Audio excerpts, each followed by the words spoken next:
સુરતના રામપુરામાં 1 કરોડના ડ્રગ્સ કેસમાં વોન્ટેડ આરોપીની ધરપકડ। શહેબાઝ આલમ ઇરશાદ હુસૈન 3 મહિનાથી હતો ફરાર। લાલગેટ પોલીસે 3 મહિનાથી ફરાર આરોપીની ધરપકડ કરી લીધી।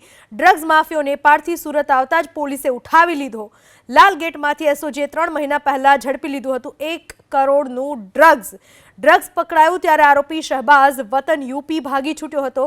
યુપીથી બોર્ડર ક્રોસ કરી આરોપી નેપાળ નાસી છૂટ્યો હતો, પરંતુ જેઓ લાલગેટ પાસે પહોંચ્યો 3 મહિનાથી એ ફરાર હતો તેને ઝડપી લેવામાં આવ્યો।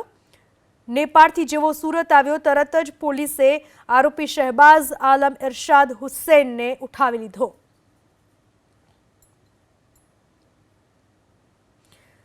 રામપુરામાં 1 કરોડનું ડ્રગ્સ પકડાયું હતું 3 મહિના પહેલા। લાલગેટ પોલીસે આ ડ્રગ્સ ઝડપ્યું હતું અને એ સમયથી આ આરોપી શહેબાઝ આલમ ઇરશાદ હુસૈન ફરાર હતો, નેપાળ ભાગી ગયો હતો। જેવો સુરત પહોંચ્યો તરત જ પોલીસે તેને ઉઠાવી લીધો।